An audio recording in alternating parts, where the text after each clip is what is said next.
Welcome to another episode of the STR Sisterhood. I'm your host, Stacy St, and I'm so excited to be with you today.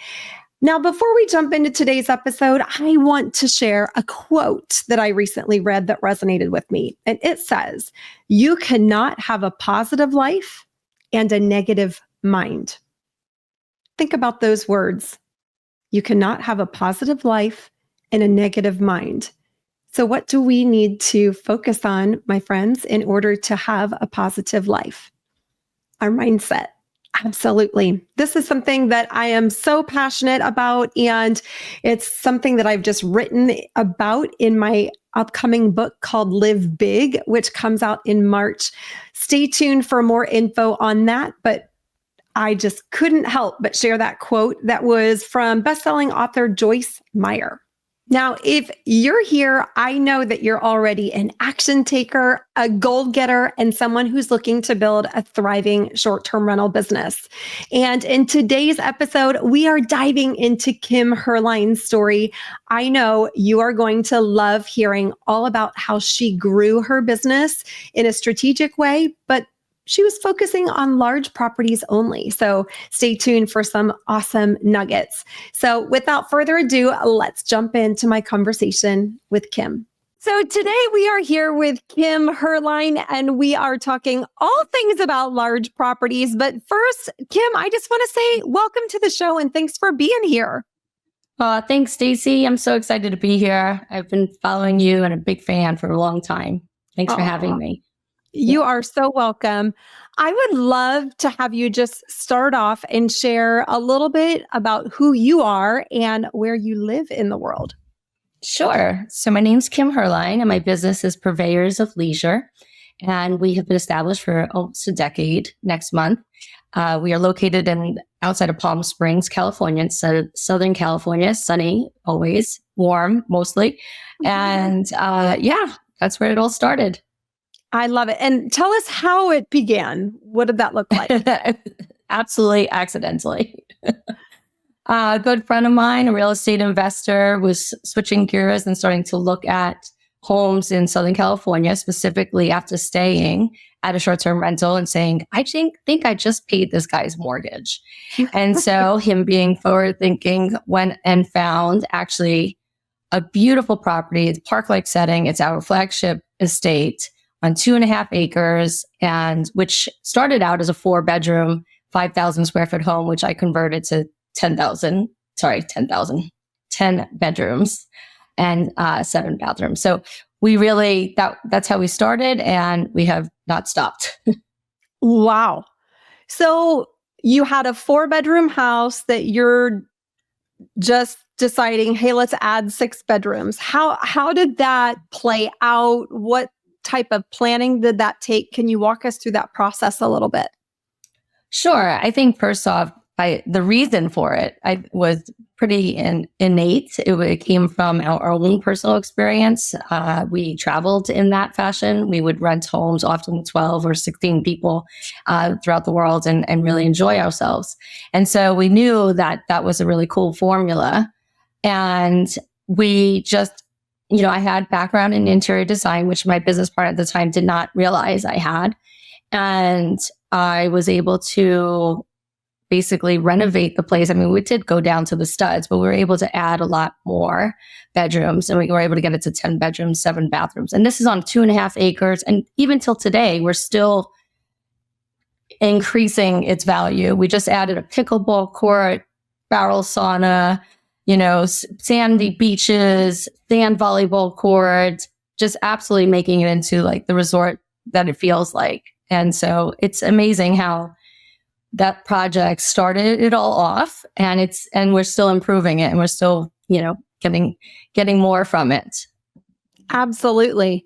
So you mentioned that you had personally traveled in large groups, had rented large homes. Did you do any other research to understand the demands for this large home niche, or did you just dive head first? AirDNA didn't exist, I think, or maybe it was as a rudimentary beginnings. And certainly, all of the amazing tech we have now to analyze those deals. No, it was a gut. It was pretty gut feeling that we went with. It is also notable that it's located across from the Empire Polo Fields, which is where the famous Coachella festival takes place.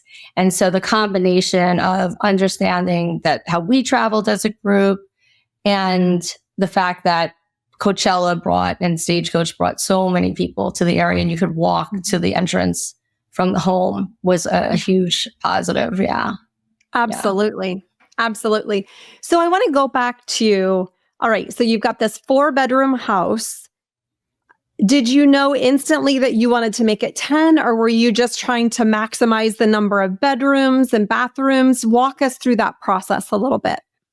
Sure. So at first, actually, we increased the bedrooms to 8. That was kind of the easy first thing to do.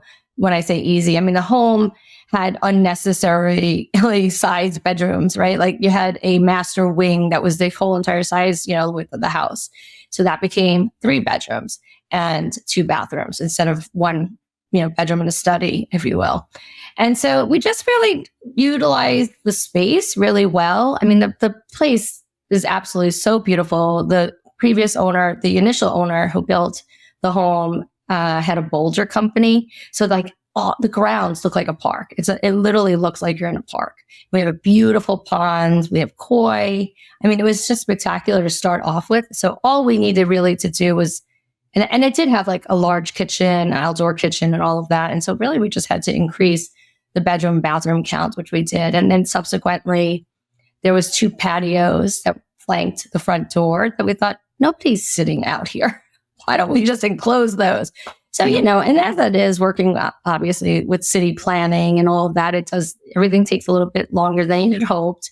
But yeah, it's been a 10-bedroom for quite some time, and we're so thrilled with it. And the fact that now we've added all these extras, it's really exciting. That's so fun.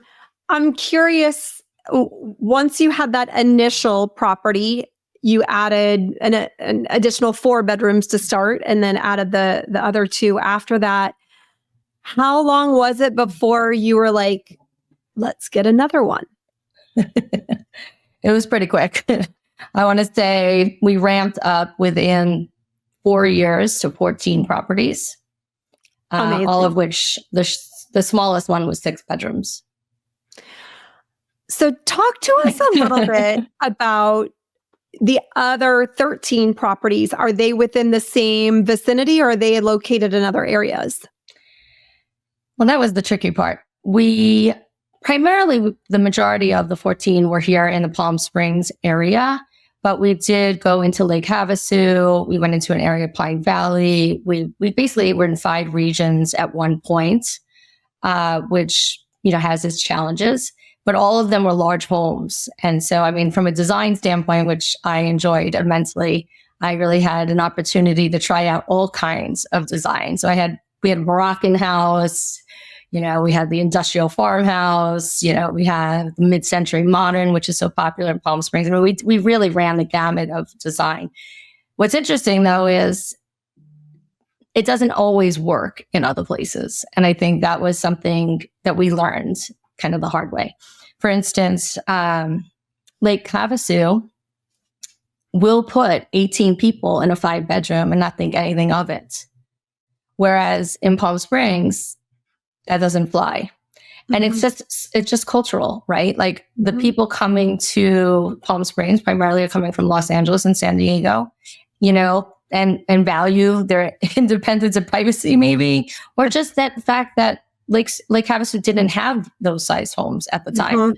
And so we thought this was going to work, this model was going to work so well because we're like, oh, we're giving them something they don't have. And yet it was something they didn't need. Right. Interesting. So after you learn that lesson, I'm curious, what are the factors that you look at when you're either selecting a market or selecting properties that you feel like would be viable for this larger group of people who would be traveling? I think what we determined is we had seen, obviously, like all of us, a huge COVID bump, increase in occupancy and revenue. And that was at the same time that we were increasing our portfolio and buying. And once we started realizing there was kind of an inflection point and that we were at the top of the market for the value on the homes, we started selling. And I think that's like the critical piece here, is that even if something looks really good, right, there's the timing of a market economy and the fact that you have to really, and not be attached to it. I mean, I think that to me is probably the hardest. I had to like learn that. But I learned that in my own life personally prior to a long time ago with the real estate market of 08, 09. So I had some really good experience of letting go of things, Yeah. So if you've ever read the book The Pumpkin Plan, where it talks about, it's a book by Mike Michalowicz, and it's a book about in business, selecting the right clients or keeping the right clients and actually letting some others go who may not be the best fit. It's like you have a pumpkin planning opportunity for your real estate portfolio, right? Where, hey, I've got these strong performers and I'm going to keep these, and these, underperformers, it's time to go and, be someone else's home. Yes. And that's what we did. And, and what's interesting too is I was maintaining the relationship with the new owners on a few of them to continue property management for them. And it didn't go well. And it wasn't necessarily that we weren't performing well, my team. It was the expectation of the buyer. And the buyer coming in at this, at the top of the market and thinking they were going to earn the same, kind of returns. And so that was particularly difficult for me because I, knew the quality of our team. I knew the quality of our systems. I believed in us. And at the same time, I understood because we owned the property, right? We sold it for a reason. And so that was, it was a few years ago now, but it wasn't definitely, 2 years ago, I want to say, when everything kind of shook out. Now we're focused. We have 5 properties left of that 14 home portfolio. It's interesting that you mentioned the buyers of your properties and maybe their different levels of expectations. I have personally experienced something similar in the Myrtle Beach market. There has been a lot of turnover in the market because people are looking at, hey, it's the top of the real estate game. I'm going to go ahead and sell while I'm up. And so you've got people coming into the market who are buying at premium prices, at elevated interest rates, and the level of expectation just to break even is very different. Very different. Difficult. Yeah.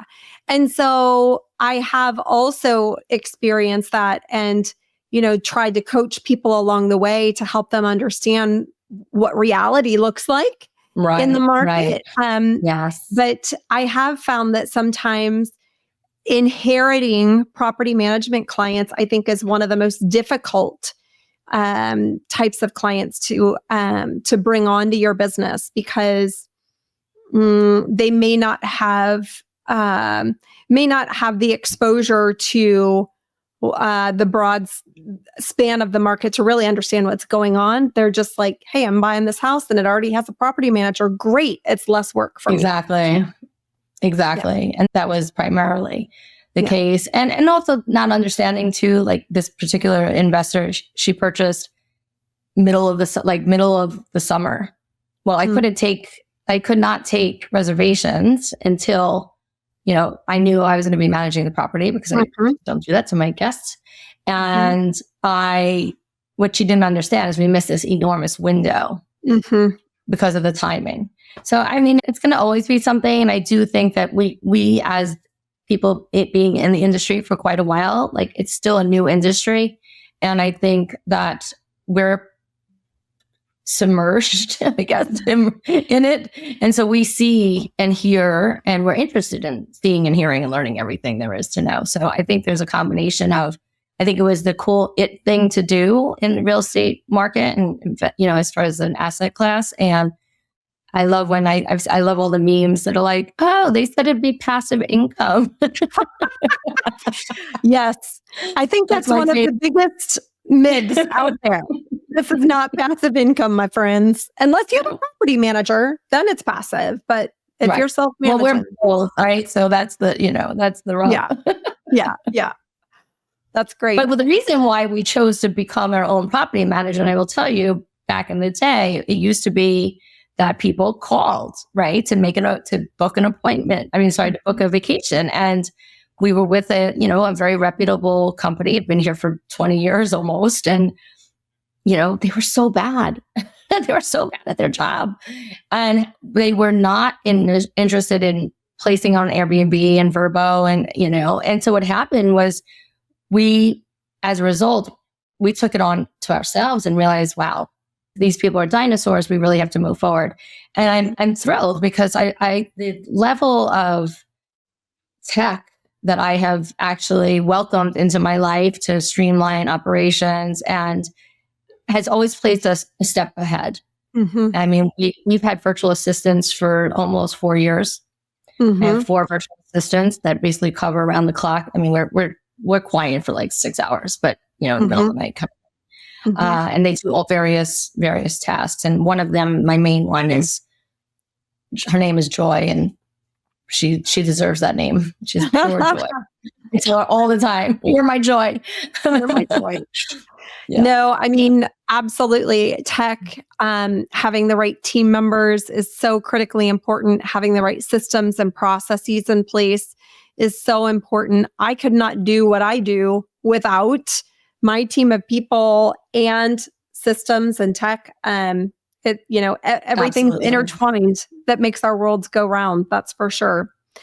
I want to ask you about, the day-to-day operations of a large property, because I could only imagine, and, we do have some larger properties in our portfolio as well, but my portfolio is not all large properties. So from your perspective, what do you feel like your biggest challenges have been when it comes to operating, properties that are hosting anywhere from 16 to almost 30 guests during one visit? And how have you overcome those challenges? Yeah, I think early on, we recognized the need for an in-person host. It's opposite of what everyone's doing. And I think I had mentioned my Nashville hot chicken story. It's like if something's going really well somewhere else and you bring it over to where it's not being done, you usually get a good response. And I think that what I like to think about is if I'm booking a trip for 20 people and I've been tasked, go find the perfect house for Grandma Rose all the way to Uncle Bob and make sure the bathroom's close enough and make sure there's this and make sure there's that, right? And I go on to one of the OTAs and you're just searching and you're like, oh, that's pretty. And you're probably sending how many messages. So one of the things we do right away is personalize everything.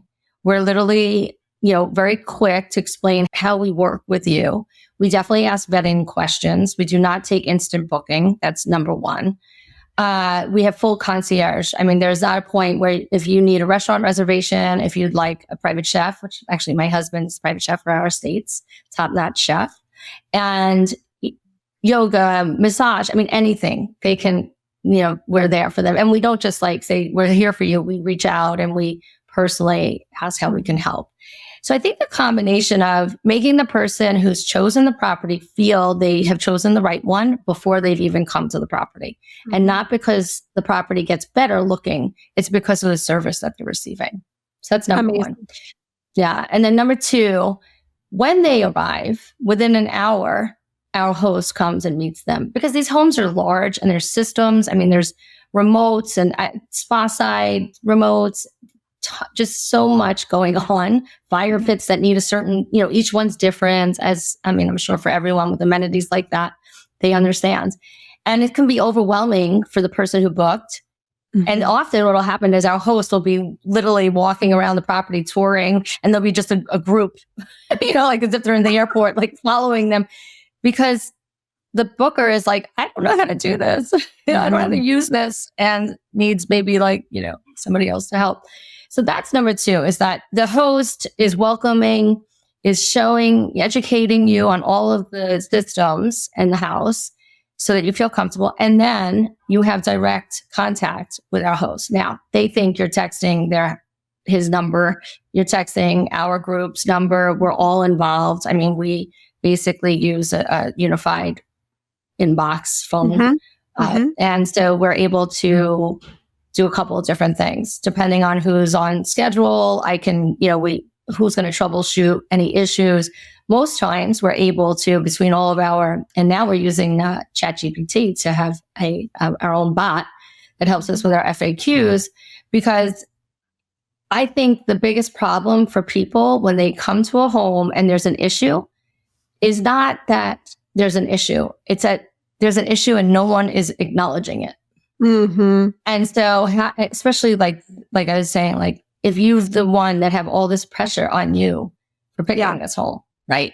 So having that customer, relationship where they're like, don't feel funny calling or texting has been critical, because right away they're always received, they're always spoken to. They a lot of times my VA can walk them through how to use the television or whatever it may be. And then if it's something a little bit over their abilities, then it goes through our maintenance staff. So it's it's like troubleshooting the problem, but always making the guest feel heard. Yeah. And we do have some wonderful people working for us on, boots on the ground. I will tell you, I have had a shift in another area where the housekeeping is not up to the standards I'm accustomed to. And it has to change immediately, because I can't ruin my reputation, right, for these homes. So it's so critical, your housekeeping and your maintenance staff, that you are able to draw upon and understand the immediacy is more important than even actually fixing it sometimes. Yeah. No, I think that's a really good call out. You mentioned your VA team. I have a team of folks that share a 24/7 shift. So we have round the clock coverage.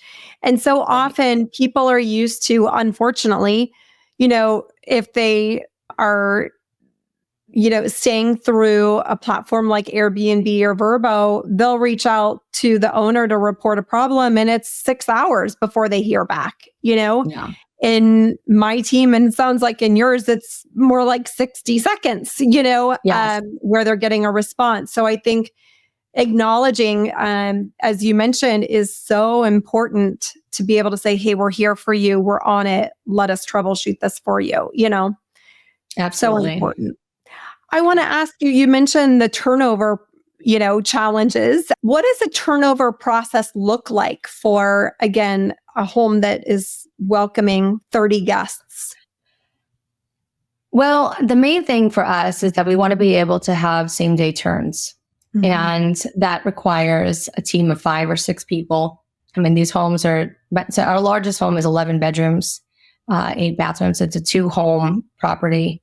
And of course we have variations in bedroom. We'll have a bedroom that'll have a king bed, but then also have a day bed with a twin trundle, right? So if it's a family that wants to stay together in one room. So we have numbers of configurations, and you never know what's going to be, right, when you walk in. And I just have to say that it's a really difficult job. And the fact that my Coachella Valley team is so rock solid, and they're just such beautiful people. They just understand that how important that piece is when you walk in. And if you don't, if everything feels, smells, looks like clean, you're already like, yeah. And as opposed to walking in, you're like, oh, that's weird. Why is there that? That's weird. Why is that on the floor? And then you start looking. And I think that's also the critical piece.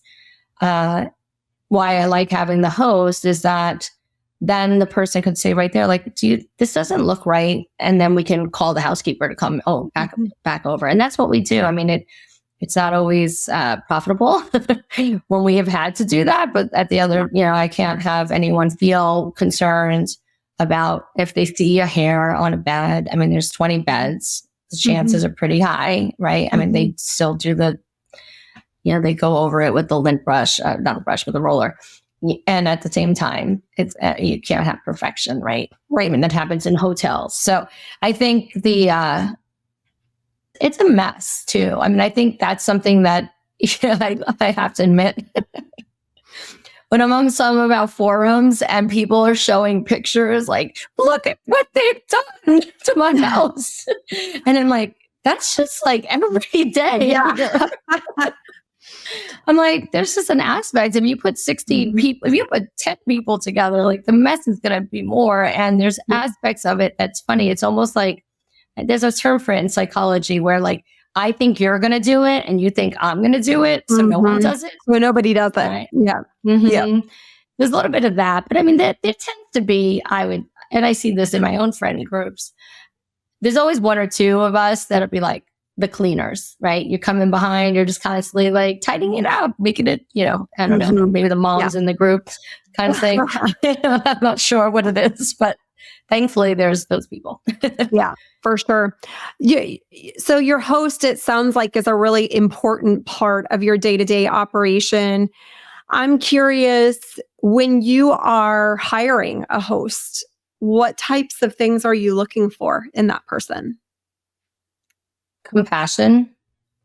I think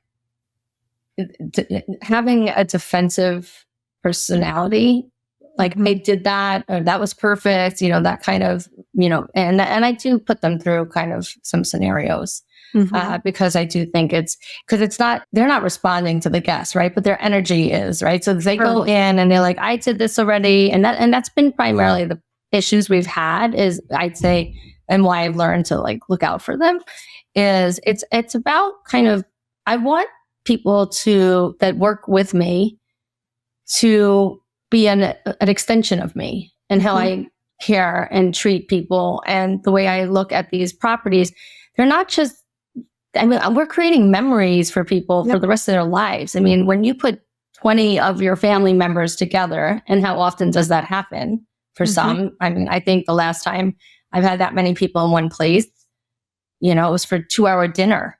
It was not 3 days, And so when you think about the level of the experiences that are going on, obviously there's milestone birthdays, there's anniversaries, bachelorettes, bachelor parties. I mean, just people having these moments in time that we are providing a safe, wonderful experience for them to create it.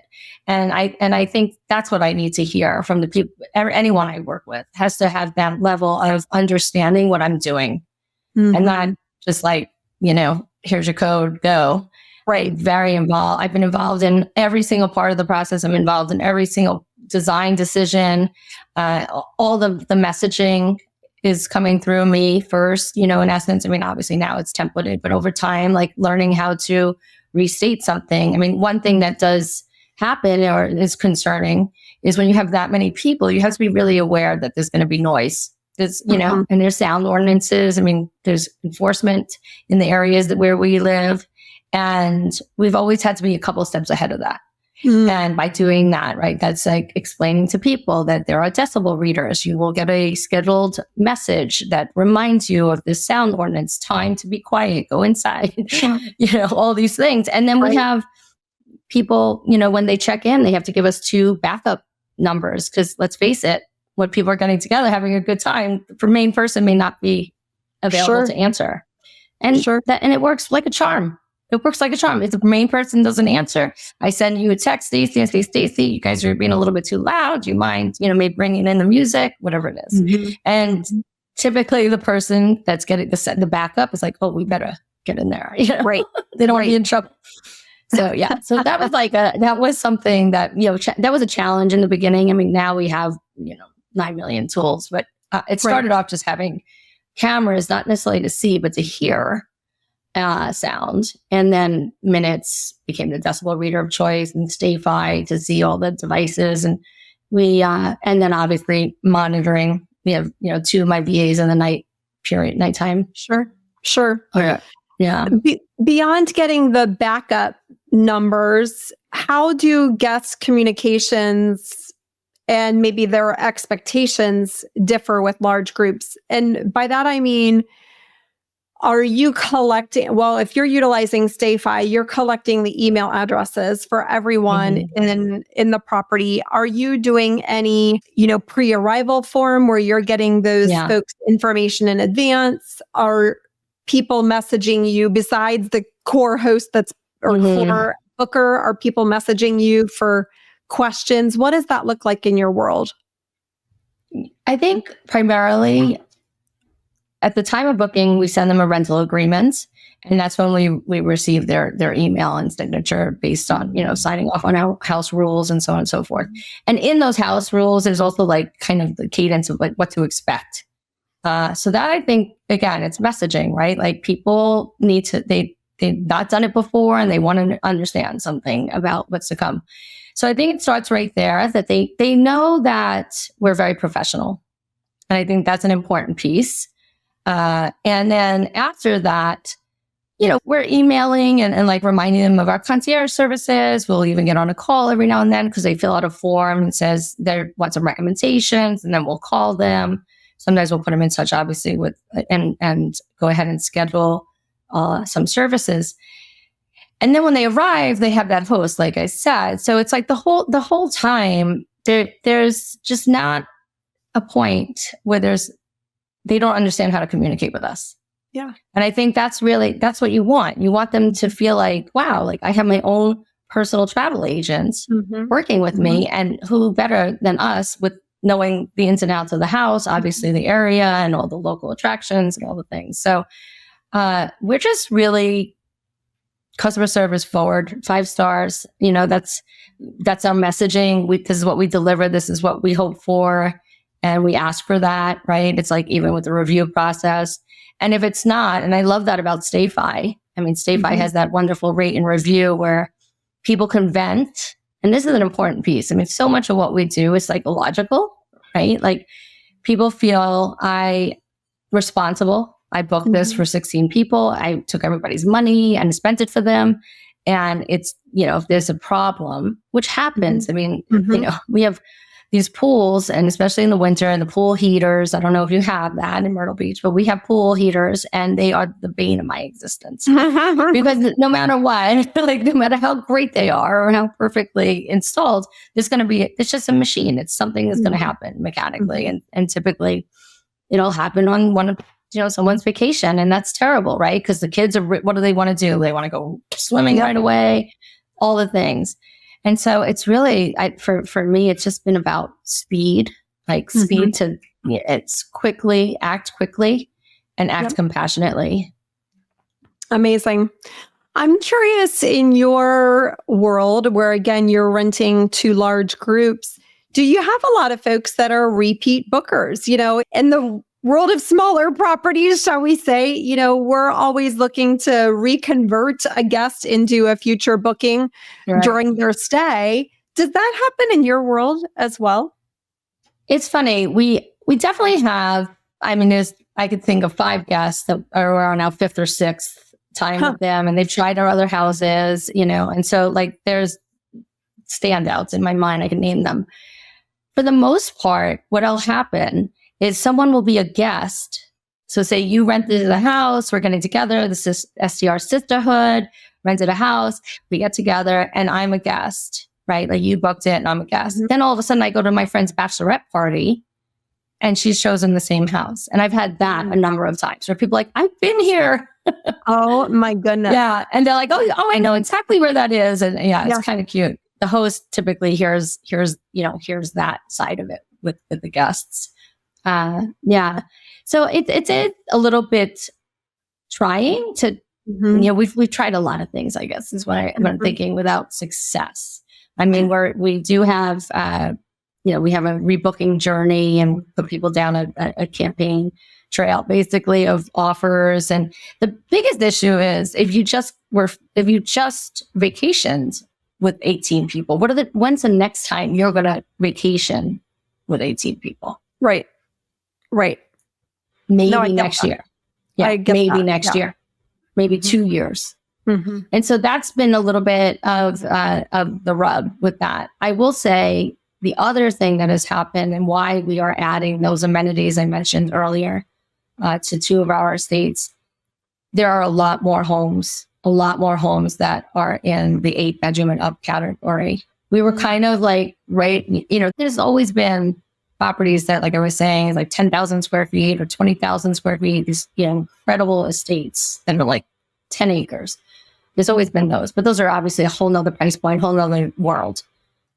This is like value. There's value actually in coming to a home this size when we really look at like the per person cost, right? Mm-hmm. And so all of a sudden we have a lot more competition. Mm-hmm. A lot more competition. And I think we kind of were riding, I think the first half of I think it probably would have been longer, but the bump in COVID, like really brought everybody's expectations way up. And then I think people just invested. And a lot of people did a number of ground up developments. Sure. And that's a whole nother world, right? If I were to start ground up with how to build a 10 or 12 bedroom house for short-term rentals, I'd have a whole nother, a lot of ideas around that. Sure. Well, we'll be looking for that, Kim. Okay. No, yes. I'm in when you want to do it. All right. So I'm curious, what do you feel like has been the biggest lesson that you've learned when it comes to hosting large groups of people? I think it's just a communication piece. I really do. I think it's continuously evaluating and assessing the communication. What's the messaging like? Is it too little? Is it too much? Is it too focused on our needs? Is it not enough on their needs? Kind of evaluating all that. And also like measuring, right? Like we never really did that per se. And now that everything's in this inbox that I can really see who's answering, how quickly they're answering. I can listen to all of our phone calls are recorded. So I can hear that. I can hear the conversation. I can hear the tone. I think those are. I think communication is critical. Yeah, that's been a big. I mean, it continued, and even till just yesterday with a review situation that was really unfair. Person's just restating. It's kind of like the review of everything was great, but they wouldn't let us check out late. And they're very rigid about the sound ordinance. It's like, those are rules. I have to turn the house. Yeah. So again, it's kind of, okay, like, how do we first convince this person to change that review? Then it's how do we talk to Airbnb, how this is, misleading, because these are the rules. They agree to them. Yeah. Yeah. No, I totally agree. I think educating our guests as much as we can on Airbnb ratings, number one, and how they're different than the hotel world, I think is so incredibly important. But then also, working with guests as much as we can to make sure that when they check out, we feel confident that we're getting that 5 stars, right? And it doesn't always happen. It doesn't always happen. I mean, that's what I was thinking. I'm like, we analyzed the entire communication. There was absolutely zero inbound messaging that would suggest that they would be disappointed. So, I mean, look, you can't please all the people all the time. We know that. Yep. We certainly try, though. We do certainly try. And I think we're 5 stars for trying. Okay. So, Kim, I want to move to the lightning round. All right. I'm going to ask you to answer with the very first thing that comes to mind. Okay. First question is, where is your favorite place to vacation? Mexico. Ooh, what part of Mexico? Sayulita. Now, I've never been to Sayulita. Where is that? So that's about an hour north of Puerto Vallarta. Okay. Yeah. Awesome. And my husband and I got married there, and it's just a charming beach town and very artsy. And it's really cool. I love that. We typically travel to Cancun every year. Absolutely love Cancun. I was just in Cabo a few weeks ago with my Achievers Club. We had a mastermind retreat there. That was my first time. That looked great. Oh my gosh, it was so great. That was my first time on the west side of Mexico. It was a little chillier than I expected, though. Yes, and the water it's not at all the same as Cancun. Correct. Yeah. That is correct. Yeah. But we that is the Pacific versus the Caribbean aspect of the other side. Yeah. So good. Yeah. So good. All right. What's one place you've never been that you want to visit? Portugal. Now that's an interesting answer. What are you excited about seeing in Portugal? Well, first off, my husband's a big surfer, and he's constantly showing me the waves and everything in there. It's a European town that I haven't been to, as a city, and it looks extremely easy to get around. I think they're very friendly to Americans, which is also a positive. And I just haven't been. I will say it's the one place that my mom, who's not with us anymore, she had gone when she was younger and really loved. And I kind of had these little, my mom passed away when I was 21, and there was a few interactions where I was able to understand, it was kind of the beginning of my bucket list without really understanding that, right? At that point. And one of them was to go to Egypt, which I did. And the other one was to go on the Orient Express, which I have not and will. Yeah. And she talks a lot about her trip to Portugal. So it's just kind of sentimental, I guess. Nostalgic for her. Yeah. Yeah. That's amazing.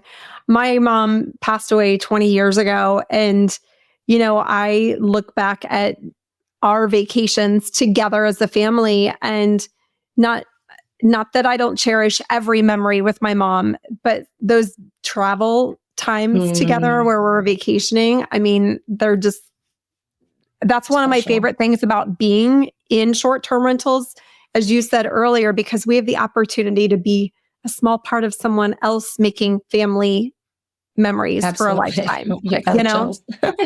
Yeah. All right. What is one thing you know now that you wished you knew when you were starting out in the world of short-term rentals? To not take it personally. Right? Yes. Like the reviews and the way people treat you and treat your staff. And Sean will laugh. My business partners say, okay, we're not doing anti-customer service today.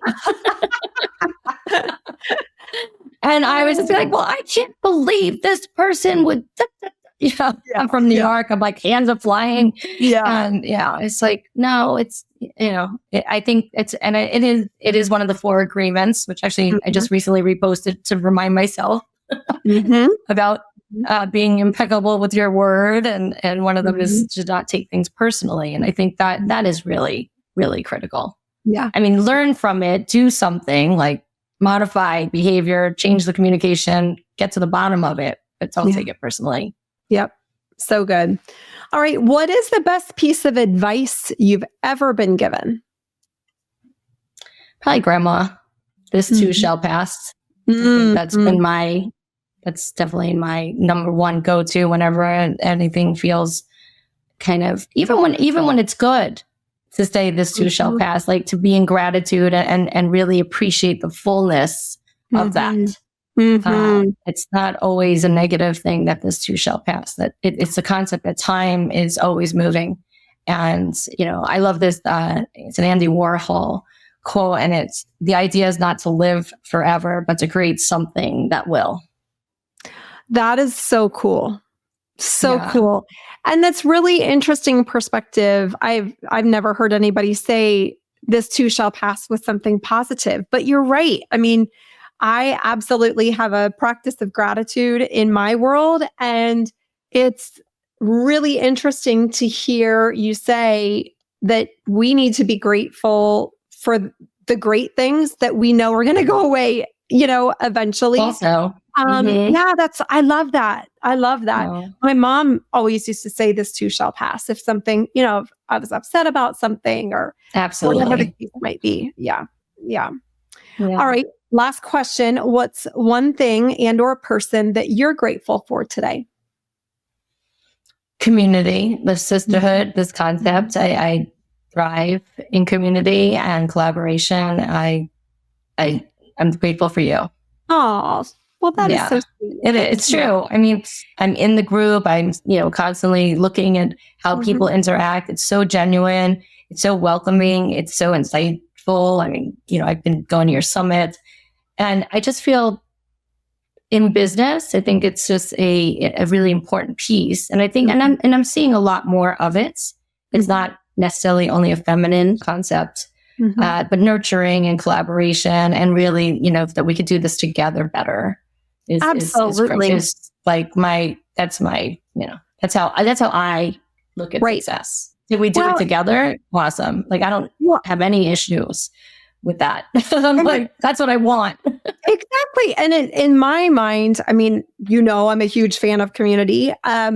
It's number one, more enjoyable, because we get to meet other people and learn about what they're doing and absolutely hear what's successful for them, to come up with ideas for what to implement in my own business.